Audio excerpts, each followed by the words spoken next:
کیونکہ دنیا بھر میں جو اس وقت اسلامو فوبیا کے حوالے سے مسلمانوں کے لیے ایک نگیٹیوٹی کو پروموٹ کیا گیا اور اس کے پیچھے ظاہر ہے پوری دنیا میں فنڈز لگائے گئے اور بلینز آف ڈالرز کی باقاعدہ انویسٹمنٹس کی گئیں صرف اس مقصد کے لیے تھنک ٹینکس بیٹھے کہ مسلمانوں کو کسی طرح سے انتہا پسند، کسی طرح سے اجڑ، کسی طرح سے جاہل، کسی طرح سے جو ہے ان کو دہشت گرد قرار دے دیا جائے۔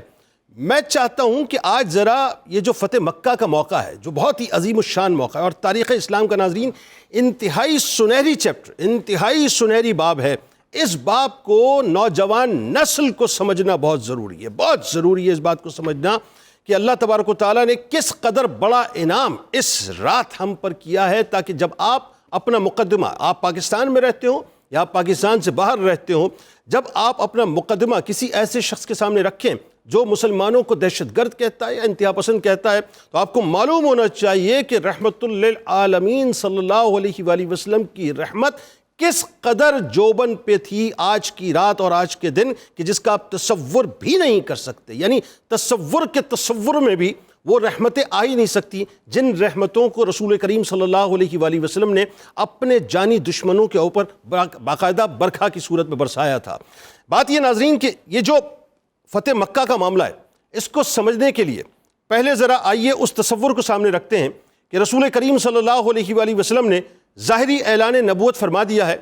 اور مکے کی گلیوں کو آپ صلی اللہ علیہ وآلہ وسلم پر مکمل طور پہ تنگ کر دیا گیا ہے۔ کفار سامنے کھڑے ہیں، قریش مکہ سامنے کھڑے ہیں اور ہر ایک کی سوچ یہی ہے کہ کسی طرح سے معاذ اللہ ثم معاذ اللہ رسول کریم صلی اللہ علیہ وآلہ وسلم کو شہید کر دیا جائے، ان کے راستوں کو بند کر دیا جائے، ان کی گلیوں کو تنگ کر دیا جائے، اور اس معاملے کو یعنی سوچ کو، اس اپروچ کو پائے تکمیل تک پہنچانے کے لیے انہوں نے ہر وہ کام کیا اور ہر وہ کام وہ کرتے چلے گئے جو کہ وہ کر سکتے تھے اور جو ان سے بن پڑ سکتا تھا۔ نبی کریم صلی اللہ علیہ وآلہ وسلم کے راستے میں کانٹے بچھائے گئے، نبی کریم صلی اللہ علیہ وآلہ وسلم پر تشدد کیا گیا، نبی کریم صلی اللہ علیہ وآلہ وسلم کی مبارک گردن اتھر کے اندر چادر ڈال کر ان کو گھسیٹا گیا، نبی کریم صلی اللہ علیہ وآلہ وسلم کے جسم اتھر پر اوجڑی رکھی گئی، نبی کریم صلی اللہ علیہ وآلہ وسلم کے راستے میں باقاعدہ کانٹے بچھائے گئے، ابو لہب جیسا ملعون جو ہے نبی کریم صلی اللہ علیہ وآلہ وسلم کے کاشانہ اقدس کے سامنے غلاظت اور گندگی کو رکھا کرتا تھا، نبی کریم صلی اللہ علیہ وآلہ وسلم کے صحابہ پر بے انتہا تشدد کیا جاتا، یعنی تشدد کی جو انتہا آپ سوچ سکتے ہیں وہاں سے ان کے تشدد کی ابتدا ہوا کرتی تھی۔ بس یہ سمجھ لیجئے کہ دشمنی کی جو لمٹس تھیں ان لمٹس کو کفار مکہ نے مکمل طور پر کراس کیا، اور پھر وہ وقت چشم فلک نے دیکھا کہ 3 برس رسول کریم صلی اللہ علیہ وآلہ وسلم کی حیات طیبہ میں وہ آتے ہیں جسے آپ شیب ابی طالب کے 3 برس کہتے ہیں، یعنی اس قدر سخت ترین سوشل بائیکاٹ کائنات کے تاجدار کا کیا گیا، اس قدر سخت ترین سوشل بائیکاٹ کہ پتے کھا کر اور ابال کر پینے پر سرکار مدینہ صلی اللہ علیہ وآلہ وسلم کو وجہ وجود کائنات کو مجبور کیا گیا۔ اور آپ جانتے ہیں ناظرین وہ عام الحزن کا برس تھا کہ جب آپ کی پیاری زوجہ اور آپ کے پیارے چچا جان اس دنیا سے پردہ فرما گئے، یعنی ستم در ستم در ستم در ستم، ظلم در ظلم کے پہاڑ رسول کریم صلی اللہ علیہ وآلہ وسلم پر توڑے گئے اور ان کے صحابہ پر توڑے گئے، یہاں تک ہوا ناظرین کہ چشم فلک نے وہ منظر دیکھا کہ جو فاؤنڈر آف مکہ یا پائنیر آف مکہ کی اولاد ہیں، اولاد امجاد ہیں، ان کو مکہ چھوڑنے پر مجبور کیا گیا، اور وہ منظر بھی چشم فلک آج بھی اپنے سینے کے اندر انتہائی مغموم ہو کے محفوظ کیے ہوئے ہے کہ جس وقت تاجدار کائنات صلی اللہ علیہ وآلہ وسلم جن کے چلنے پھرنے کی وجہ سے اللہ تعالیٰ نے مکے کی سرزمین کی قسم اٹھائی کہ لا اقسم بہذا البلد وانت حل بہذا البلد، وہ مکہ جب آپ چھوڑ رہے تھے تو پلٹ کر اپنی سرزمین کو دیکھ رہے تھے کہ اے مکہ تو مجھے سب سے زیادہ، یعنی تو مجھے کتنا پیارا ہے، بے انتہا پیارا ہے، تو مجھے کس قدر محبوب ہے، لیکن بات یہ ہے کہ میری قوم اگر مجھے تجھ سے نہ نکالتی تو میں تیرے سوا کسی دوسرے مقام پر سکونت اختیار نہ کرتا۔ انتہائی بوجھل دل کے ساتھ آپ نے مکہ پاک کو چھوڑا ناظرین، اور پھر آپ مدینہ پاک میں جا بسے، اور پھر وہ بھی چشم فلک کو یاد ہے ناظرین کہ جب صلح حدیبیہ کا موقع ہو رہا ہے، اب میں بہت سمجھ لیجئے کہ رینڈملی آپ کو باتیں سمجھا رہا ہوں کہ صلح حدیبیہ کا موقع ہے، رسول کریم صلی اللہ علیہ وآلہ وسلم عمرے کی غرض سے جانا چاہتے ہیں، لیکن انہی ظالموں نے رسول کریم صلی اللہ علیہ علیہ وآلہ وسلم کو عمرہ نہ کرنے دیا، رسول کریم صلی اللہ علیہ وآلہ وسلم پلٹ کر مدینہ پاک آئے اور اگلے برس آپ عمرے کے لیے تشریف لے گئے۔ اور عالم یہ تھا ناظرین کہ یہ مستقل جنگیں کرتے رہے، یعنی آغاز جو ہے وہ سرایوں سے ہوا، پھر اس کے بعد بدر بھی ہوتی ہے، احد بھی ہوتی ہے، خندق کو دیکھا چشم فلک نے، اور خندق ایسی ناظرین کہ یوں کہہ لیجئے کہ کفار کی نیٹو فورسز رسول کریم صلی اللہ علیہ وآلہ وسلم کے سامنے مجتمع تھیں۔ صلح حدیبیہ ہو چکا، اور اس کے بعد یہ کفار جب اپنے کانٹریکٹ کو، اپنے ایگریمنٹ کو بریچ کرتے ہیں، اب سرکار مدینہ صلی اللہ علیہ وآلہ وسلم نے تیاری شروع کی ہے۔ اور آئیے اس منظر کی جانب چلیے کہ جب صحابہ کرام 10,000 کی تعداد میں، یعنی 10,000 صحابہ کرام رضوان اللہ تعالیٰ علیہم اجمعین کے جلوہ میں سرکار مدینہ صلی اللہ علیہ وآلہ وسلم جو اس کائنات کے سپریم کمانڈر ہیں، اب مدینہ پاک سے 10 رمضان المبارک کو نکلتے ہیں اور سفر ہو رہا ہے مکہ پاک کا۔ میں یہاں رک کے ناظرین آپ کو ایک واقعہ سنانا چاہتا ہوں، اور رحمت للعالمین کی رحمت للعالمین پر قربان جائیے صاحب، قربان جائیے خدا کی قسم کہ سرکار علیہ السلام جتنے بڑے کاز کے لیے، جتنے بڑے مشن کے لیے مدینہ پاک سے مکہ پاک نکلے ہیں، ہوتا تو یہی ہے، اور جنگ کا اصول بھی یہی ہے کہ جب جرنیل اپنی فوج کو لے کر چلتا ہے تو اس کے ذہن میں صرف اپنا ٹارگٹ ہوتا ہے، اپنا مشن ہوتا ہے، اپنی گول کی اچیومنٹ ہوتی ہے، وہ دائیں بائیں آگے پیچھے نہیں دیکھتا، کیونکہ وہ مقولہ ہے نا کہ everything is fair in love and war. تو وہ جو وار کا تصور ہے ناظرین، وہ بالکل جرنیل کے ذہن میں ہوتا ہے کہ کچھ اور نہیں کرنا، وہ ڈسٹریکٹ اپنے آپ کو نہیں کرتا۔ لیکن رحمت للعالمین کی رحمت للعالمینی پر قربان جائیے، 10,000 صحابہ ساتھ موجود ہیں، جانا مکہ پاک کی طرف ہے، 10 رمضان المبارک کو کوچ کر چکے ہیں۔ مقام ارج سے جیسے ہی آپ آگے بڑھتے ہیں تو آپ دیکھتے ہیں کہ ایک کتیا جو ہے وہ چند بچوں کو جنم دیتی ہے، اور وہ کتیا کے جو بچے ہیں وہ اس کے تھنوں کے ساتھ جو ہے منہ لگا کر دودھ پی رہے ہیں۔ میرے آپ کے آقا و مولا صلی اللہ علیہ وآلہ وسلم وہاں رک جاتے، ٹھہر جاتے ہیں، اور اپنے پورے لشکر کو یہ حکم دیتے ہیں کہ لشکر کو تھوڑا دور سے لے کے چلو کہ کہیں ایسا نہ ہو کہ اس جانور کو کوئی تکلیف ہو جائے۔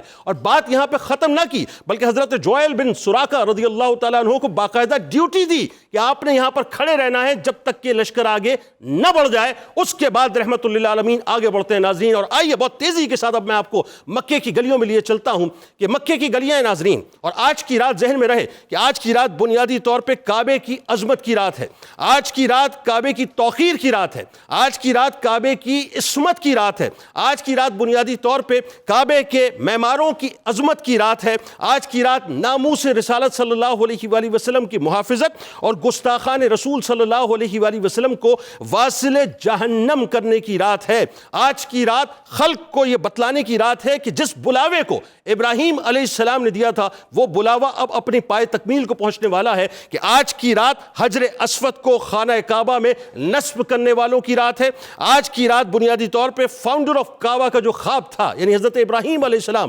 اس خواب کی تکمیل کی رات ہے۔ آج کی رات کریم ابن کریم کی کریمی کے جلوے دنیا پر آشکار کرنے کی رات ہے۔ آج کی رات رحمت للعالمین صلی اللہ علیہ وآلہ وسلم کی رحمت کے جلوے دنیا کو دکھانے کی رات ہے۔ آج کی رات اسلام کے ماتھے پر امن و سلامتی کا تاج سجانے کی رات ہے، اور آج کی رات دراصل اسلامو فوبیا کے خاتمے کی رات ہے۔ یعنی جس اسلام سے کفار کو خوف تھا، جس اسلام سے قریش کو خوف تھا، جس اسلام سے طائف والوں کو خوف تھا، جس اسلام سے یہودیوں کو خوف تھا، آج کی رات بنیادی طور پہ اسلامو فوبیا، یعنی جو اسلام کا خوف ہے اس کو مکمل طور پہ ختم کرنے کی رات ہے۔ آج کی رات حضرت بلال حبشی رضی اللہ تعالیٰ عنہ کے مراتب اور مقام اور رتبے کو دنیا پر آشکار اس انداز سے کرنے کی رات ہے کہ خانہ کعبہ ہوگا، خانہ کعبہ کی چھت ہوگی، اور حبشی غلام جو سرکار علیہ السلام کی غلامی کا طوق اپنے گلے میں سجائے ہوئے ہیں، آج ان کے ذریعے سے میٹھی سی آذان کو، چشم فلک کو دکھانے کی رات ہے ناظرین۔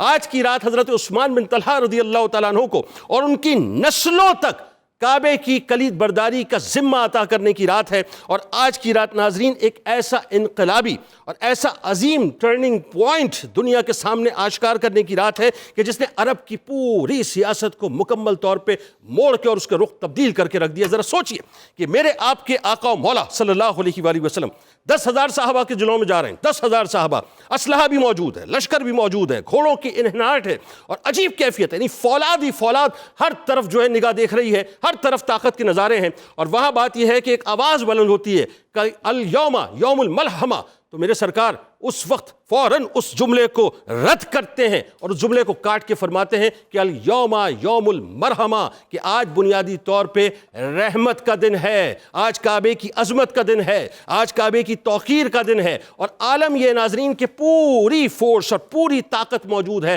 لیکن قربان جائیں رحمت للعالمین کی رحمت پر اور ان کی انکساری پر کہ آج سورہ فتح کی تلاوت زبان اقدس پر جاری ہے، اور سر اقدس کا عالم یہ ہے کہ وہ اونٹ کے کوہان سے جا کر لگتا ہے عاجزی کی وجہ سے، اور جس وقت آپ کعبۃ اللہ کے قریب پہنچتے ہیں ذرا سوچئے کہ وہ 360 بت جو نصب تھے آج بنیادی طور پر ان کو پاش کرنے کی رات ہے۔ اب سرکار وہاں تشریف فرما ہو چکے ہیں، یعنی یہ تصور آپ کے ذہن میں قائم ہو گیا، مکے سے ہم چلے، مدینے پہنچے، مدینے سے نکلے، اب ہم بیت اللہ کی طرف پہنچ چکے ہیں، سرکار علیہ السلام وہاں تشریف فرما ہے۔ اب سوال اٹھتا ہے کہ تم کیا سمجھتے ہو کہ میں تمہارے ساتھ کیا کرنے والا ہوں؟ یہ ہے کلائمیکس ناظرین پوری گفتگو کا۔ وہاں وہ لوگ بھی موجود ہیں کہ جنہوں نے سرور دو جہاں صلی اللہ علیہ وآلہ وسلم پر تشدد کیا، ظلم کیا، ظلم کی انتہا کی، وہاں وہ بھی موجود ہیں جنہوں نے پیارے چچا جان حضرت امیر حمزہ رضی اللہ تعالیٰ عنہ کو شہید کیا، وہ بھی موجود ہیں جنہوں نے بی بی زینب سلام اللہ علیہا یعنی آپ کے جگر گوشے کو شہید کیا، وہ بھی موجود ہیں جنہوں نے صحابہ کرام رضوان اللہ تعالیٰ علیہم اجمعین پر تشدد کیا، اور وہ تمام کفار موجود ہیں جنہوں نے سرکار علیہ السلام پر مکہ پاک کی گلیوں کو مکمل طور پہ تنگ کر دیا، ان کی جائیدادوں جتنے بھی صحابہ کی جائیداد تھیں ان کو مکمل طور پہ غصب کر لیا ہے۔ میرے آپ کے کریم آقا نے جب سوال کیا تو وہ ظالم، وہ جابر، وہ دشمن، وہ بغض اور عناد سے بھرے ہوئے جو دل تھے وہ جانتے تھے اس بات کو کہ یہ سرکار علیہ السلام رحمت للعالمین ہیں، یہ کریم ابن کریم ہے، زبانیں بیک وقت بولتی ہیں کہ آپ تو کریم ابن کریم ہیں، کریم ابن کریم ہیں۔ میرے سرکار نے اس وقت یہ نہیں فرمایا کہ آج ان تمام لوگوں کی گردنوں کو ان کے تنوں سے جدا کر دیا جائے، ان کو ختم کر دیا جائے، ان کو نیست و نابود کر دیا جائے،